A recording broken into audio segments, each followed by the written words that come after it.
Hey everybody, Danielle Egnew here. Welcome to InPsightRadio on the road, where you are literally a fly on the wall to everywhere, because my wife Rebecca and I are on the road to everywhere. As a matter of fact, we are on the road in Missouri, headed back to Montana after a 8-day stretch after being out here. And we decided to do a podcast on the road because we have been making so many incredible realizations being out here in this part of the country. And one of the things that we wanted to bring to you is some awarenesses that have come to us traveling outside of our, of course, insular, awesome native area of Montana. And I'm going to start just with the fact that this podcast today is literally coming to you from the cab of a pickup truck as we go across country. Is that right, Rebecca? That's right. So here we are. Rebecca's driving and I'm holding the recording device here. And where I'm going to start with this is Rebecca and I just began to get into the most incredible conversation about how important it is that we as a nation come off of autopilot, because so many of us are in this realm of phoning it in, so to speak, emotionally, mentally, physically. I mean, you've got a lot to say about the physical part. Yeah, I do. It's super important.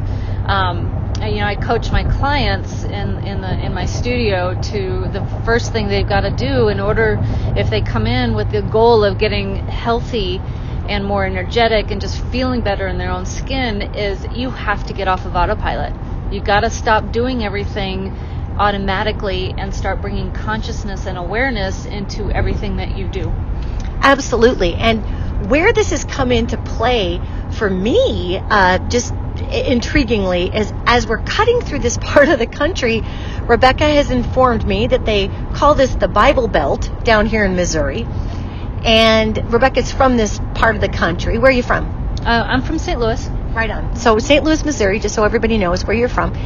And when we're driving through this country, you see these huge billboards for porn shops, adult stores, adult superstore, and then you'll see all these billboards of don't you dare get an abortion, and, God hates you if you get an abortion, and then more adult superstores.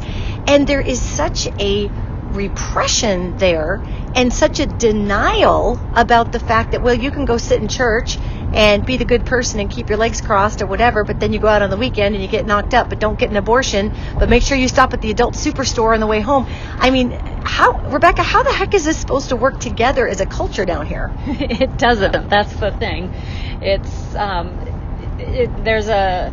How do I describe it? For me personally, it has always felt like a huge dichotomy of it's a great representation of the internal conflicts that our country holds within ourselves. It's like we want to be the good church-going person, and yet we're also human beings, and humans have sex, and humans enjoy life, and humans are imperfect, and yet we are, at least in this part of the country where we are right now, I mean, there's so many messages to be that human, imperfect human, but also repent for your sins for being that human.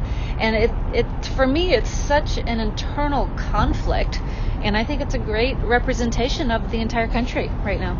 And so here we're rolling through, and this part of Missouri, I have to tell you, gang, it's gorgeous. I mean, we went through the Ozarks yesterday, and there are these huge rolling hills. And for those of you who have never been to the Ozarks, like myself, I mean, I'd never been to the Ozarks, and I'm just so fascinated by the fact that the Ozarks are a eroded mountain range from the, was it Preozoic era or Paleolithic era? I think it's something like the Paleozoic area. That was it. Paleozoic. Way to go. We're going on Jeopardy. Well, someone's going to Google that and go, that's not right. Well, so. I'm pretty sure you're pretty darn close. So what I'm saying here is that in the Ozarks, these beautiful, rolling, heavily densely covered mountains or sloping hills or whatever you want to call them anymore.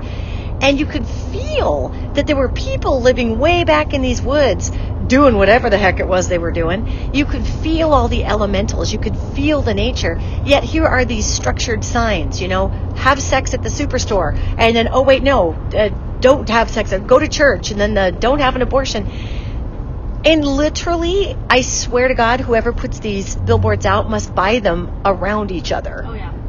I'm sure of that. So what we're talking about today on the show, as we're here on the road, is how we can get off of autopilot in America. Because, of course, we're listening to talk radio as we go across the country. And what I find so fascinating about this is that we actually, typically, to just full disclosure, we're listening to MSNBC as we go across the country. And Rebecca says, God, we ought to turn it on to Fox and see what they're saying, because during this time frame that we've been driving, this has been the time where the nation has been protesting the children being taken away from parents at the border. So, of course, MSNBC is just covering this nonstop, and CNN also. And so Rebecca says, let's turn it on to Fox and just see what they have to say about this. And what did we find on Fox? Absolutely nothing. We found sports. We found ridiculous news stories about just the silliest things from all over the globe, but not a single peep about what's going on our southern border. And we literally listened to it probably for about 10, 15, 20 minutes before I couldn't take it anymore. I'm like, well, maybe they just aren't covering this in their news cycle and it'll cycle back around, because, that's how media works. And not at all. They just weren't covering it, period. And so when we talk about phoning it in today, what we're talking about is an addiction in America that we have to not having to feel. And this is a spiritual issue for me, and I'm going to throw it to Rebecca in just a little bit here about the physical part of this. Yet we have a severe fear of feeling in this country. And we numb ourselves emotionally, spiritually, and even physically. We numb ourselves with alcohol. We numb ourselves with drugs. We numb ourselves with porn, apparently. And by the way, can I just tell you, these porn superstores down here in Missouri, they're as big as a freaking strip mall, man. They're huge. I've never seen a porn shop that big up in the state of Montana. I don't even think I've seen one that big in the state of Washington. Have you? No, never. I've only seen them this big in Missouri, in the heart of the Bible Belt. I mean, my God! It says a lot, I think. It says a lot for the struggles that these poor people have. Exactly. I mean, what the heck do you put in a porn superstar that big? I mean, we don't even need to talk about that. Well, no, I'm just saying. I mean, it's outside of my realm of understanding how you can fill that much space with. I mean, it's a kind of a one-trick pony. I could help you with that if you need me to. Have you been in one of those big porn superstores? Not one of the big ones, no. Well, I mean, good Lord. I can't imagine. Oh, my Lord. I just can't imagine. Well, anyway. Let's use our imagination, shall we? Oh, God. No, I don't. Okay. All right. I don't need to go there. I just don't need to have that happen in my mind palace today. But the point being is that this place is like huge. So I'm thinking to myself, we are so on autopilot that we tell ourselves not to feel, yet we are addicted to stimulus, as these giant porn superstores are reflecting. We're addicted to external stimulus that keeps us distracted. And, I'm talking about to Rebecca as we drive this incredible 8-day drive across the country. And I was telling her that I was saying, geez, I've been asking the universe for help lately, because I'm not sure how to do my job, which is to bring through incredible evolutionary messages for the human race that are spiritual of nature, but it also talks about bringing those messages into a practical means to the world. And when I'm down here in Missouri, and this is not to what's the word I'm looking for? To blanketly categorize every person in Missouri, obviously. There are amazing people here. We saw Rebecca's family. They're amazing here. Yet the vibe here is pretty much, especially when you're going through the big Bible Belt parts, it's kind of one note. And the one note is is it's not even about religion. It's about you must give away. This is the vibration of it. Are you ready?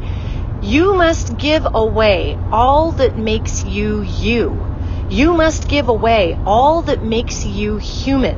And you must adhere to a particular standardization of being and go. Yeah. In order to fit in our world. If you want to belong here, you have to, basically dumb yourself down to less than human. And again, I'm sure there are all sorts of very forward-thinking people in Missouri. So there is. So we love you, and this is not a statement at everybody. It's not meant to overly categorize. I am simply speaking about a predominant vibration that is in the ground here that I don't feel in Montana. I don't feel it in the northern states. We started to feel it as we started to cut across South Dakota a bit there. It got kind of weird after a while. However, even the first part of South Dakota was very open and be who you are.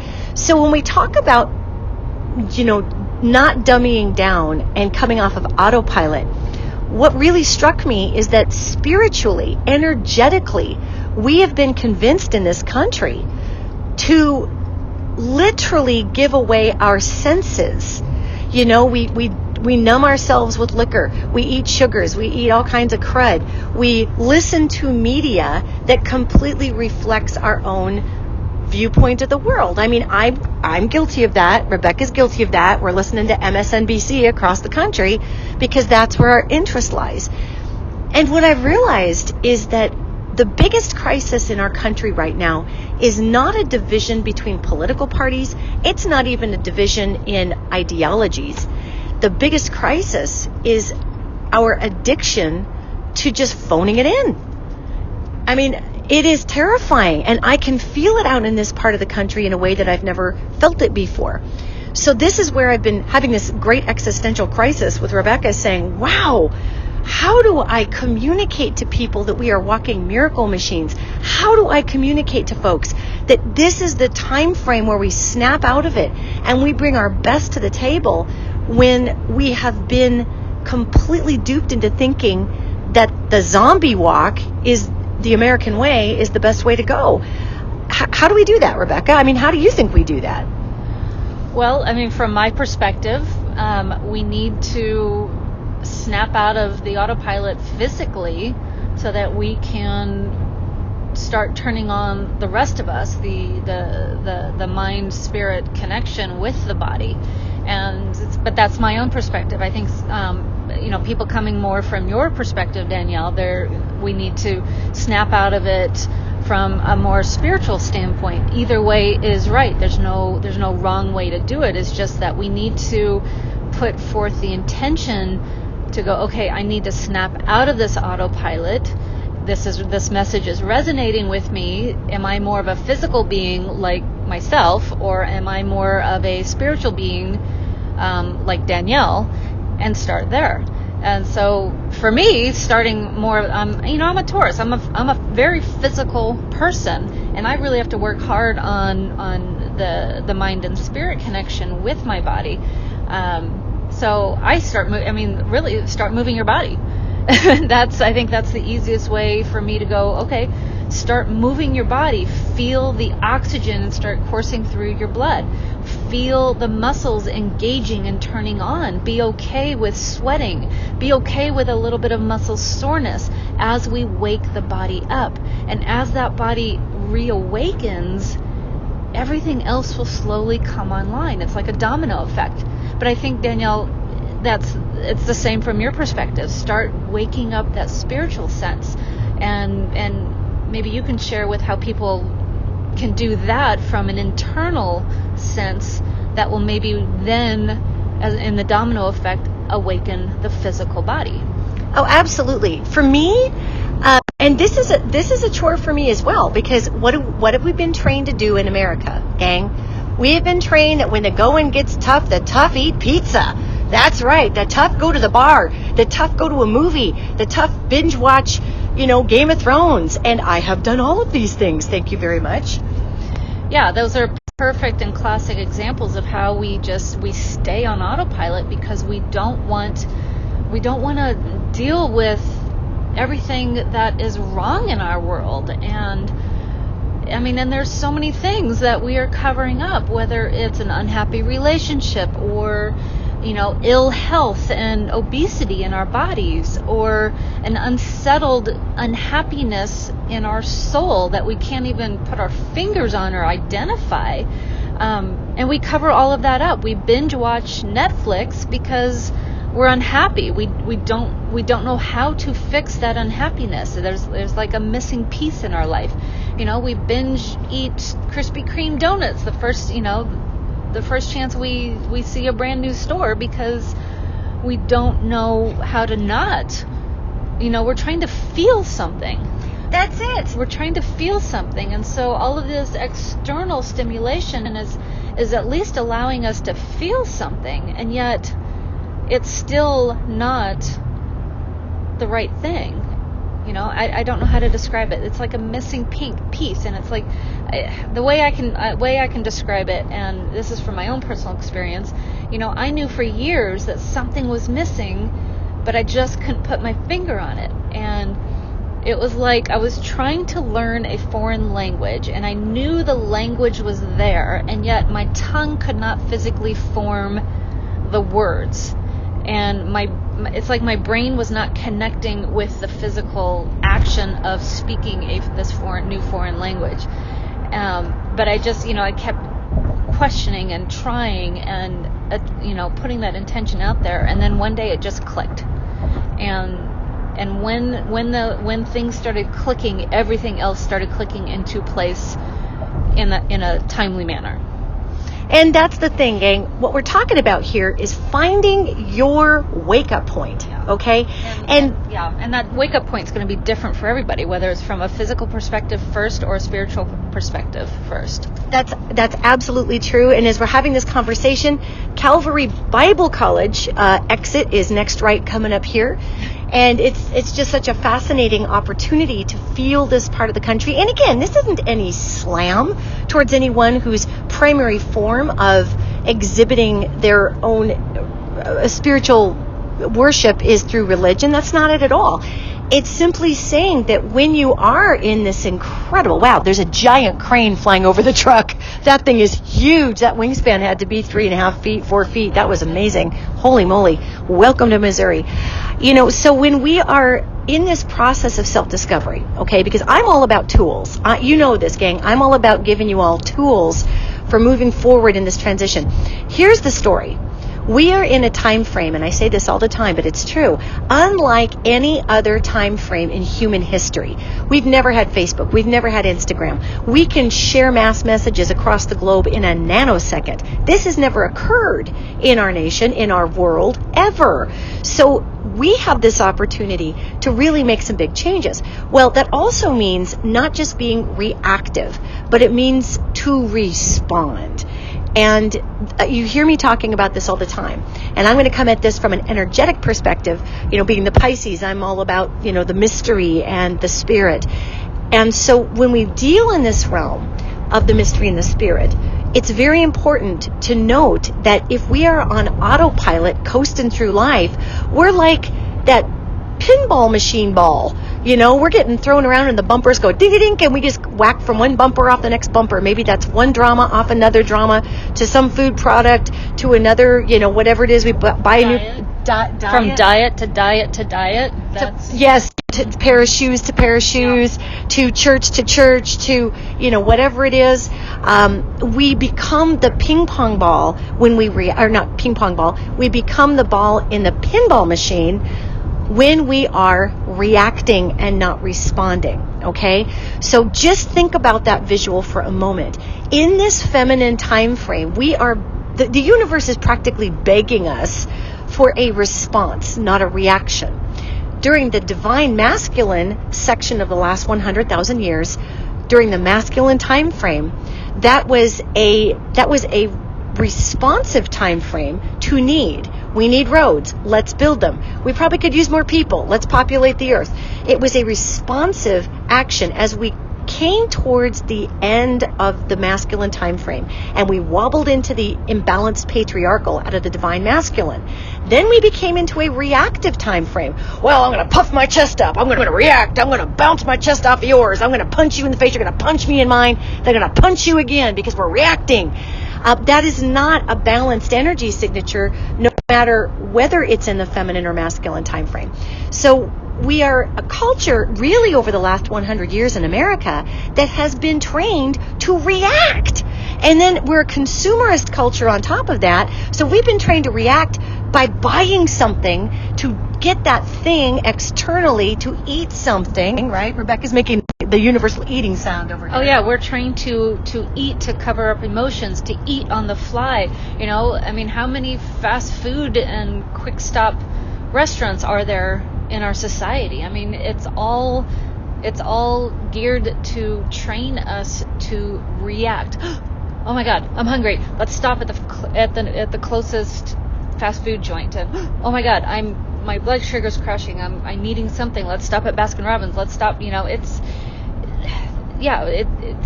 all consumerism, and it's all, you know, whether we're shopping or drinking or smoking or eating away the pain that we don't want to face, it's all the same thing. Exactly. So when we're talking about not being on autopilot, just think, gang, how ingrained these behaviors are. And I'm not sure about other parts of the world, but, you know, again, I live in America, so I'm speaking from that American perspective. That's intense. So for us to be able to go forward in this feminine time frame and bring through the most optimized energies, here are a few tools that are being given to me on the road, on the fly, right now through the angelic realm as we roll through the beautiful rolling hills of Missouri here. Here are some of these tools. Slowing down. Slow down. Do not react. Respond to the impulses in your life that are requesting you to feel. You know, gang, feelings, emotions are the body's way of chemically translating vibrations that come through the heart chakra. The body must translate energetic vibrations into a chemical or protein response for the brain to be able to understand the energy that's coming through the heart chakra, because our body is chemical based. So if you think about it, our bodies are an incredible translator between all of the spiritual information that's out there.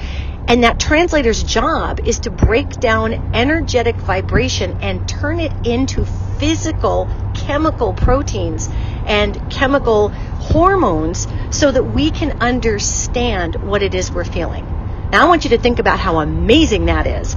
Think about how amazing you are as a human being. You are a very, very delicately balanced scientific instrument that translates vibration into tangible, three-dimensional emotionality. So when the spirit is trying to speak with us, when the vibration of the earth is trying to speak with us, how do you think we're going to experience that?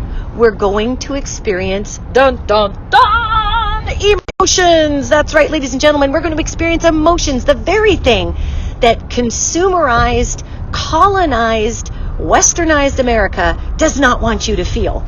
Because the minute you start feeling emotions, guess what? You begin to come to your deepest spiritual truths. You begin to call BS and all the stupid crap in your life that is extra, that is not needed, and is an imposition to your very base design. You begin to cast away these ideologies that you have to work 19 hours a day to be worth something. You begin to throw aside the need for that brand new pair of boots to make yourself feel better. You begin to feel how your body feels. And it feels terrible and crappy after you've been eating all this sugar and all this junk. Because when we do eat sugar, we get high as a kite. And what happens when we're high? We detach emotionally. So, you know, and again, Rebecca can talk far more intelligently about the food portion than I can. You're doing just fine while I navigate this traffic. Okay, and we're on some kind of funky cloverleaf merging thing. Kansas City, Des Moines, oh, holy moly, where are we even? This is crazy. Anyway, wow, that's a huge cell tower. So here we are. You're literally on the road with us right now. And so what we are being shown is, and this came to me so profoundly that we're actually doing a podcast on the fly, on the road, in the car right now. It's in the truck, actually, because we want you to have this message while it's real and raw and coming through this ticker tape and coming through this part of the earth. Because if you haven't noticed, we've got some sort of scary changes happening in the United States right now. And I recognize that there are large pockets of the United States, I'm passing through one of them right now, that believes that the changes we have in the USA on our borders, with the shutdown of travel for folks who are of Islamic backgrounds, with this absolutely bizarre need to keep people out and away and walls and there are huge pockets of people in our nation that believe that's a good idea. Now, here's going to be the challenge. Here's going to be the challenge for all of us who don't share that opinion, okay? We really need to work, all of us, to not condemn others just because they do not share our convictions. We can have our convictions without condemnation. And this is where we change the world around. Well, how do we do that? How do we not shame and wag a finger at other people because they don't share our core values? Well, I can tell you right now, I don't like having a finger wagged at me when somebody, when they're mad that I don't want to put a wall up and they think that I don't want our country to be safe and they think I want to let terrorists in because I want children to be reunited with their parents on the southern border. I don't appreciate a finger wagged in my face, and I'm sure you don't either. So how do we do that? We come off autopilot, because autopilot wants us to react like one of the bumpers in the pinball machine. When that ball hits us, we're supposed to react and push the ball away. And then if you are the ball, you're just getting bounced all over the place and nothing is ever settled. So how do we do that? We come off autopilot. How do we come off autopilot? We allow ourselves to feel. When we allow ourselves to feel, then we come out of having the pat responses from one person to the other. We come off of the insty, well, you're going to say this and I have to say that. The tit for tat goes away. Yeah. And just building on that, I mean, allowing ourselves to feel will also allow us to start relearning how to trust ourselves in those emotions and feelings. And that's going to be a hard challenge, because with the consumerism and our generation upon generation of training that our bodies and DNA have really been under for so long, we have been trained to not trust our instincts, to not trust ourselves, to cover up those emotions. And so our natural instincts of following what we know internally, what is right for us and for the world and for our human connectiveness, it's kind of been so deeply buried that we have to start with the step number one of getting off autopilot so we can start relearning how to listen to ourselves and to trust ourselves.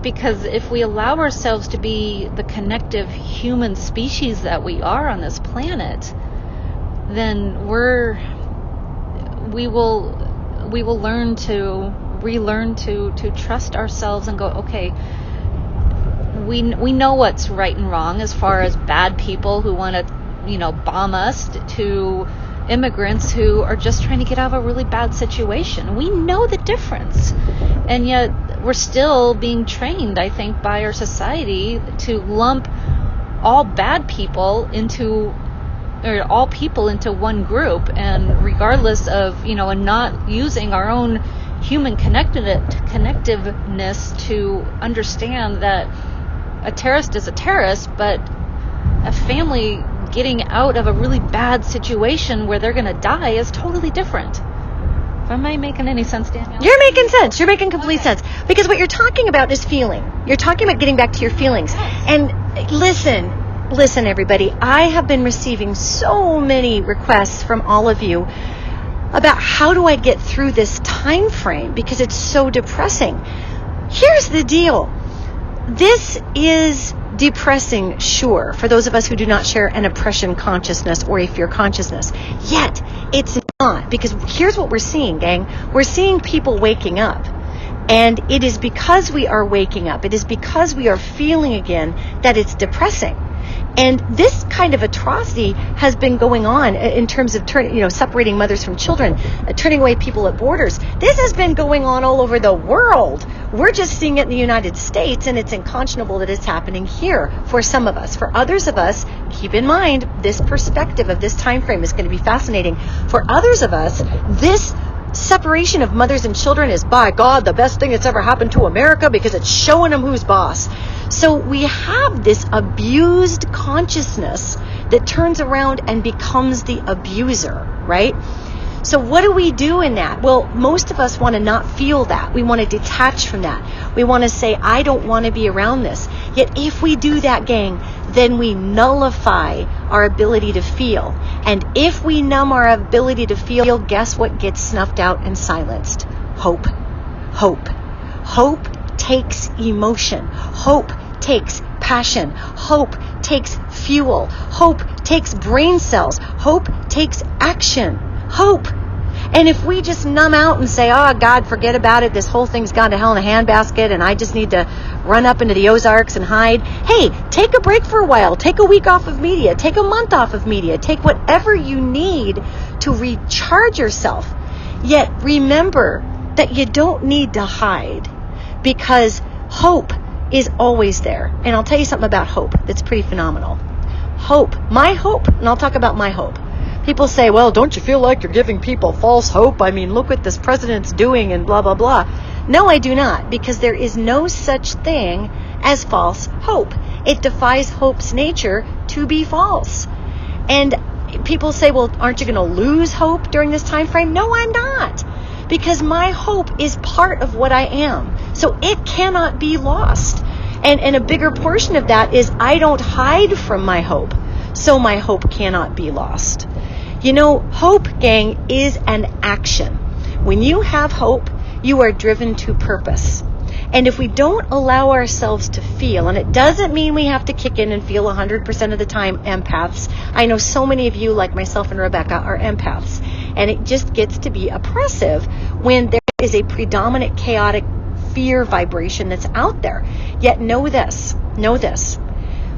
When we allow ourselves to feel and come off of autopilot and come and drop out of the rat race for 5 seconds to really truly look around and see the manipulation of emotions, spirit, and commerce in our country, when we can stop that for 1 minute and take a step backwards, what we realize is that we have this palette that is completely malleable like clay, and we get to do whatever we want with this environment. Once we drop out of the preconceived vibration that it must be one way or the other way, and that's the polarization process of consumerism. That's the have or have not. And quite honestly, that's a huge Americanism. When I've traveled abroad, I have not seen the same mores shared in other countries.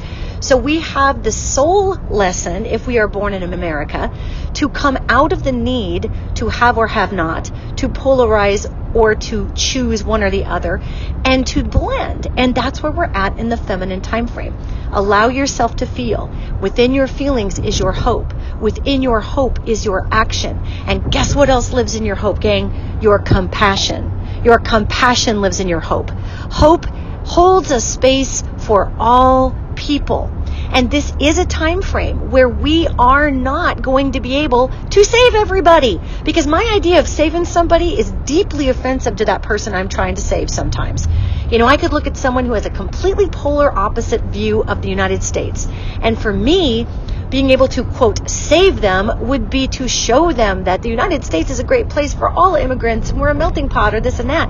That person's going to be so deeply offended that I do not hold dear their tenets in their life. They're not going to see that as saving them. They're going to see that as enslavement. Just as I would see that person coming to me and saying, you need to stop being a psychic because it's demonic. You need to unmarry this woman because it's against God. You need to find yourself a nice husband and I will save you through doing this. So do you see, we have to be careful not to proselytize to others in our awarenesses, because each soul that's come down here has come down to learn. And some people have come to learn through the school of fear. Some people have come to learn through the school of love. And this brings a lot of very heated response, especially from my fellow love folks saying, well, are you kidding me? Are you telling me I have to sit back and let people oppress others? These angels never said that. I never said that. It is simply that we must recognize that someone else's perspective is coming from a place in their mind of true truth. So that puts everything in a different perspective.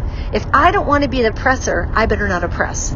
If I don't want to be proselytized to, I better not proselytize. So how do we bring a different message without convicting those who do not have our same convictions? We bring hope, and we do it through feeling, and we do it through sharing our feelings with others. Because I'll tell you a little something about the human race. Even cooking here through Missouri, and are we in Kansas now? Oh my God, we're in Kansas. We are in Kansas anymore. Look at that. I just saw this sign that says South Wichita. Wow, I've never been to Kansas. This is completely cool. Hi, Kansas. This is great. Well, that would explain actually a little while back, the whole vibration changed. It still kind of feels the same, but it feels high. Are we higher up in Kansas? Now we're going slowly uphill towards Denver. Yeah, okay. We're going slowly uphill towards Denver. Okay. We're feeling just elevation-wise, I'm sensitive to that with the way I'm wired. I'm like, wait, it feels a little higher. Where are we?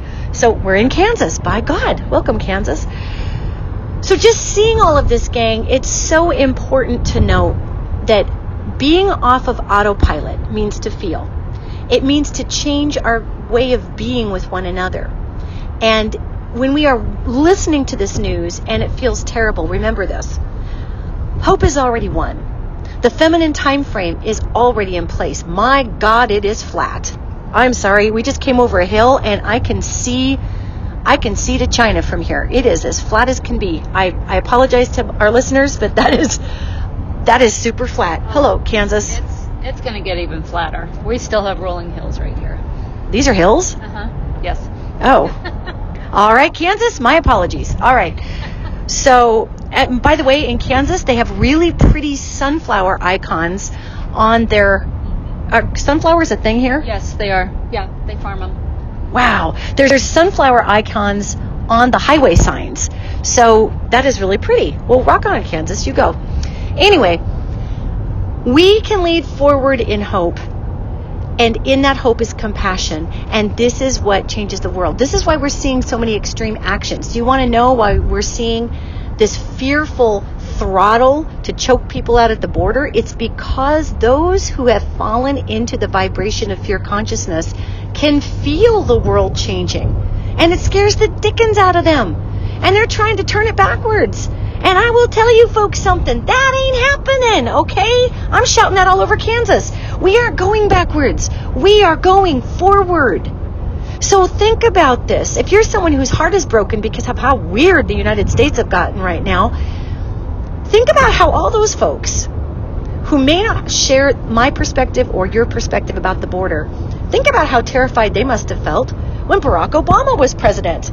And all we gays were getting married. I mean, that's my nirvana. I know people who were throwing up in their mouth and wanting to run to a different country and threatening to move during all of this time. So we have the opportunity now to understand what it feels like when a completely foreign modality sets upon you. And we have that opportunity to address it differently because the majority of the country is not comfortable with what's going on right now. And here's how we deal with that in the new realm. We lead forward with positive connectivity in our individualized communities. We lead forward with changing our personal daily routines because it has been proven, and I'll spare you guys this, you can Google it, vibrationally, that if one person walks into a room with a good attitude or a loving, positive, hopeful, inclusive attitude, it not only changes that room, it changes the next day and the next day in a workplace.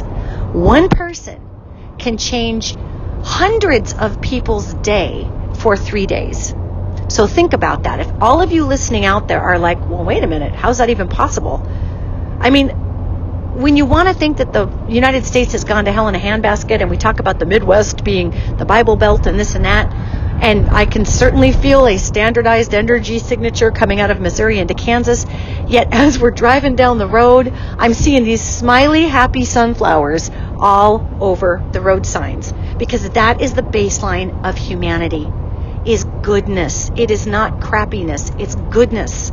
We've just been taught that in order to stay good, we have to be bad. Do you see the brainwashing here, Rebecca? Oh yeah, I do. It's all part of that internal conflict that we started with. Exactly. So when you're charting out your week this week, do what you can to change one thing in your spiritual routine. And then, Rebecca, I'm going to throw it to you for suggestions for a physical routine, because some of our listeners have physical problems, so they can't necessarily go run a mile and whatever. So I'd love for you to just start percolating there. I'll throw it to you in a second here. Think about something physical people can change up if their body is cooperating with them fully, and if it's not cooperating with them so fully. I'm going to give you some tips for changing up your emotional regimen, coming off of autopilot and feeling, okay? Now, I realize that so many of us who are empaths are drowned in our feelings right now. With depression, with sadness, we can't believe such yucky things are happening at the southern border, or that people are being denied travel because of their choice in religion. Keep in mind, gang, that the big picture of this is distraction. It's distraction because this has to do with moving money in the United States. And right now, all the money is being shoved up to the 1%. And while we're fighting about moral issues on the border, all that money is just getting moved in the stock market. Check it out. Don't take my word for it. Just take a look at it. Stock market is falling, which means that people are snapping up those stocks in huge mass. And that's usually the folks who can afford to do that. So there's a whole manipulation in morale right now. And let that old world crap fall to the people who are addicted to it. Let us come out of our addiction. This is your homework this week, to whatever it is that keeps you in a cycle of non-belief in yourself and in your future. Whatever snuffs your hope, okay? Do one thing this week to regularly kindle that hope back. If you're volunteering in a shelter where people don't have anything, if you are simply meditating, if you're writing, if you're putting really happy, inspiring quotes on Facebook, if you're finding one person on Instagram that you can just repeatedly say, gosh, your photos are gorgeous, thank you so much for bringing the beauty in the world. Be the one person this week that walks into that office space with a completely changed attitude. And I'm going to give you some words that came from one of our family members here in Missouri. Walk into your week not saying, gosh, I wish this would happen in my life, or I hope it happens in my life. Yet walk into this week saying, when XYZ happens in my life, it's going to feel like blah, blah, blah. So I'm going to give you an example. Rebecca and I have been working on buying a home up in Bozeman, because we're moving to Bozeman from Billings in Montana. And that's been quite a process, because with all of our Dodd-Frank rules that have changed and the collapse in 2008, I own my own business, Rebecca owns her own business. We're both females in a more traditional part of the country, so it's tougher to get a home loan. Well, we could sit there and cry in our soup and say, look at this country, it's so terrible, and we can't even, we're two hardworking people who can't even get a loan. And believe me, I've done a lot of that, actually. I've done a whole bunch of that. However, employ instead, when we get our forever home, it's going to feel, and then there you go, and feel it. I'll share it with you. It's going to feel incredible. We're going to have a beautiful crackling river rock fireplace. And those beautiful logs that home is made out of are going to be so warm. It's going to feel like we're tucked in, and that we as a family with our daughter can face the world and do anything. It's going to feel beautiful because we can invite friends and family to come stay in the mountains. And it's going to be such a haven for peace and creation. It's going to feel so grounding. Now, I'm actually feeling that right now. I'm literally feeling that. So your homework this week is to go forward and bring your hope back by feeling it, because your feelings bring you off of autopilot. And I realize sometimes that means we're going to be a little depressed, yet return to the hope center, and that hope will comfort your despair. That's what it's there for. It is an energy translated through the body in proteins that translate into chemicals that release feelings. So Rebecca, what can you tell our listeners as far as one thing that they can change to come off autopilot this week in terms of movement for folks who have a lot of movement and folks who might have limited movement? All right. So for those of you who are able to move and but don't currently do a whole lot of it, I challenge you to get up off of your chair, your couch, and instead of watching, say, 2 hours of TV every night, I think the average American watches 3 to 4 hours of TV every day. So take one of those hours, and since it's warm out, the weather is nice, go for a walk. I challenge you to move 15 minutes more than you did yesterday. And that could be a walk around your block. That could be actually using a gym membership that you are currently paying for but not using. That could be as simple as walking around your coffee table if that's all you can do. And I've actually known people that are not physically able to do anything more than just walk around their coffee table for a few minutes at a time. But it's something. We have to get the body moving. Now, if you're out there listening and you physically cannot move, let's say you're in a wheelchair. I had an uncle who was a quadriplegic. What he could do was move his upper body. He could move his arms. He was able to do quite a bit of movement with his arms. So just start doing something with the upper body. If you can't move the upper body, move your face, move your head, move your tongue, and if you're listening and God forbid not able to do anything, you can still move your mind. And when you can move your mind, you can visualize movement. You can visualize you moving throughout the world. I think that's a beginning start for anybody. Visualize any sort of movement that you desire, and things, magic will start happening. But we need to start moving in some way. And I've known people of all physical abilities that, from a wheelchair all the way to elite athletes, and really everything, all movement of all kind, all starts in the head. And you have to get that movement going. You have to visualize that movement in the head so that the physical body, in whatever capacity it can, will start moving. And so challenge yourself this week to recognize where you currently are and say, okay, what can I do? What kind of movement can I do tomorrow or right now that's different, that's more than yesterday? And it doesn't have to be 2 hours of movement. It could be 5 minutes of movement. It could be 20 minutes of a walk around the block. It could be, an added 15 minutes of cardio post your normal workout. It could be anything, but just do something different in your physical and mental movement that you haven't done yet, to get yourself out of the rut, to get yourself off of the autopilot, to challenge yourself to sweat more, to wake up more muscles, to get the mind moving again. And that's step number 1. So there you go, gang. I mean, we've got 2 tools this week to bring you off of autopilot. Now, here's something fascinating as we cross through Kansas. When we came through, of course, the Dakotas. We went across South Dakota. We cut down through Iowa and through Nebraska, dropped down into Kansas City, went over to St. Louis, then swept around to go over to Bolivar, Missouri, and now we're cutting back to Montana. So this is the first time that I have felt the plains energy in Kansas. And what's so fascinating about this is there is a deep purity to this energy.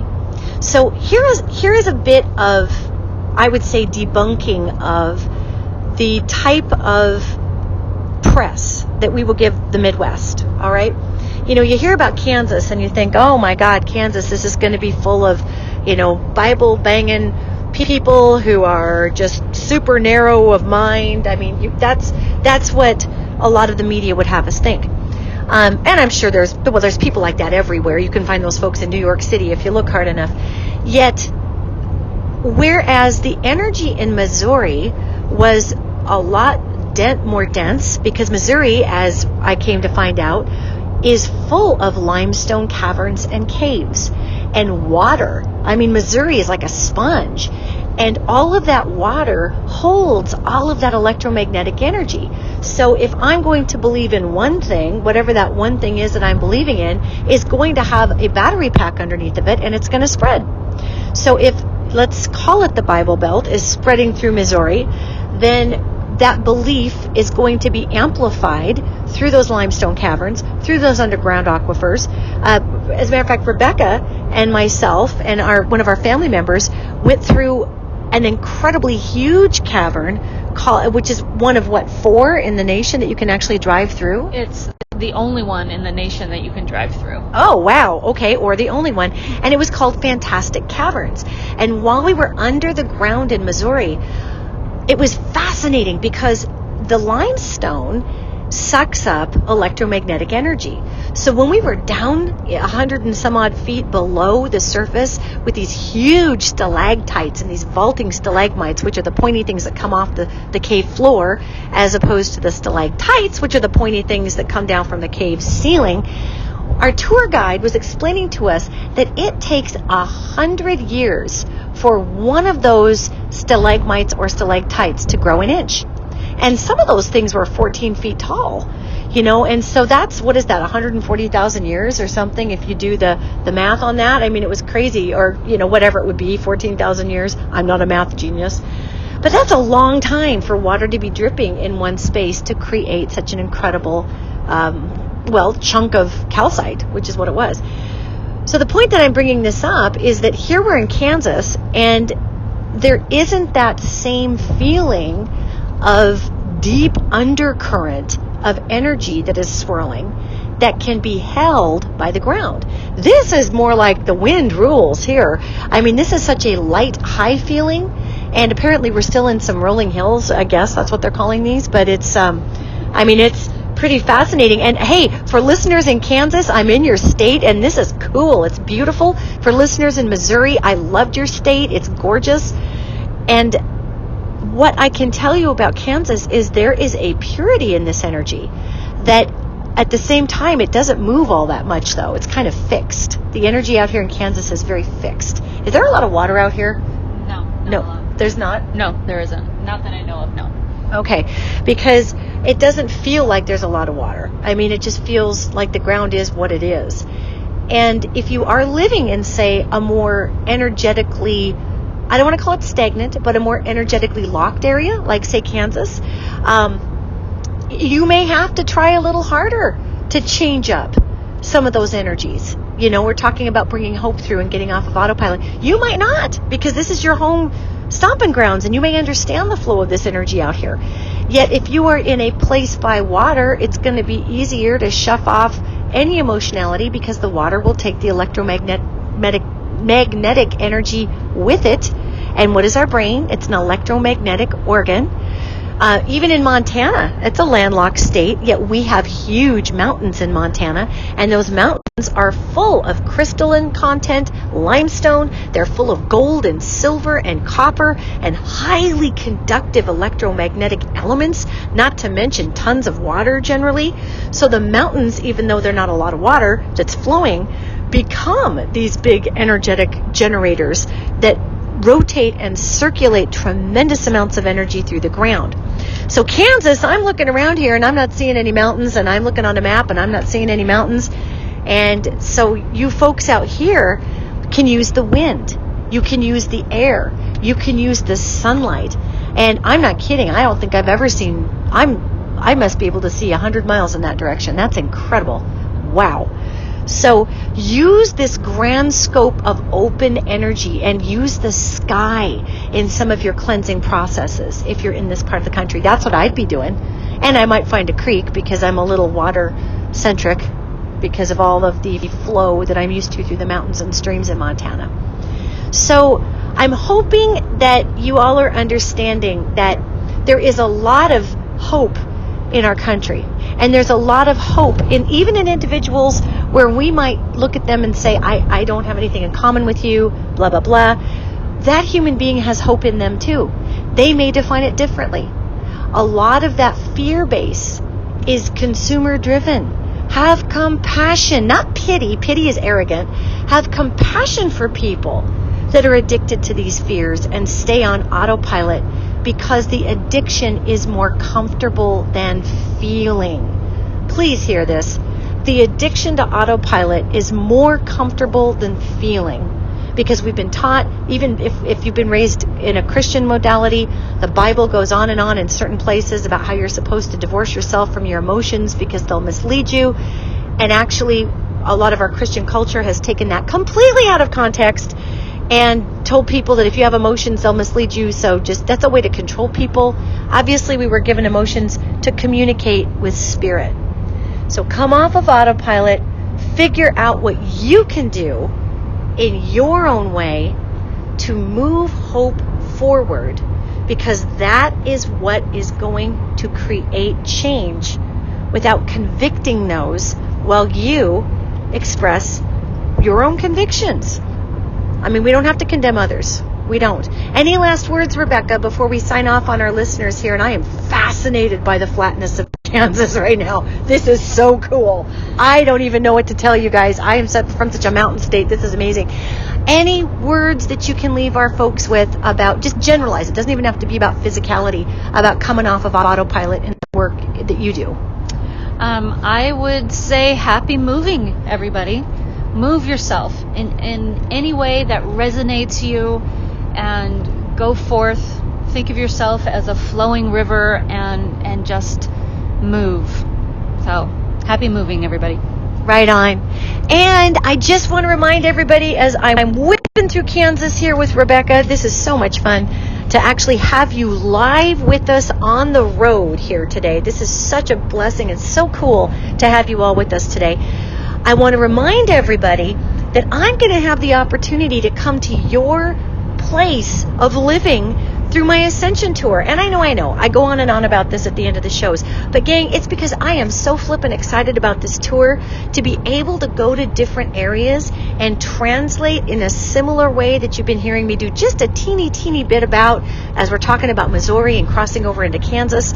So go on to my website. It's ascensiontour.com and grab your tickets. Our first 2 stops are September 8th in Portland, Oregon, and then September 22nd in Boulder, Colorado. I need to look at the third one after that, and it's embarrassing. I don't know it off the top of my head. I think it's because I'm so energetically focused on those 2 right now before we move into October.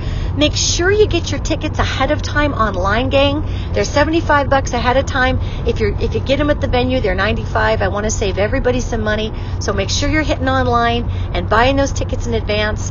And if you want to hang out with me afterwards, we've got only 40 tickets per stop that are available, because I want to be able to get around and talk to everybody at a VIP after party.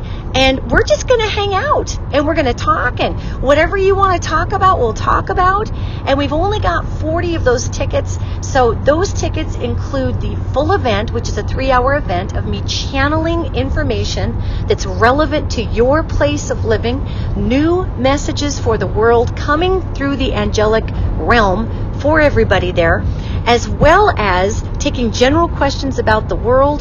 If you want to know prophetic information, any of it, whatever, ask. These angels are here to help you, and I translate for these guys.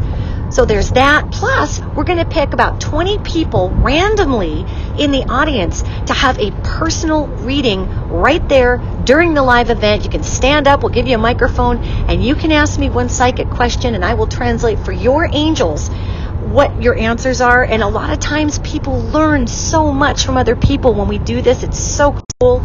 So that's a big opportunity there. And afterwards, if you buy the VIP ticket, then you get to hang out with me for a couple of hours. You know, sometimes it's in a restaurant, sometimes it's in a brew pub, wherever we decide in different cities.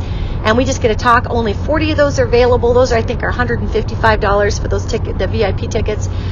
Anyway, whatever, however, I would love to see you at these events, because it's going to take each one of us bringing our hope forward, pooling our incredible ideas to be able to bring our world to the next phase of evolution. I can't do it by myself, gang. I cannot. You are required, and your neighbor is required, and their neighbor is required. So we're going to do what we can to ignite people to come off of autopilot in whatever way that means for them. So as Rebecca said, happy moving, and I'm going to say happy grooving, because it rhymed and that was fun. Happy grooving with Rebecca's shaking her head like, that was so cheesy. I can't even believe you just said that. It was totally, yeah, right? It was deliciously cheesy. That was bad. She's like, that was bad. It was pretty bad. I'll give you that.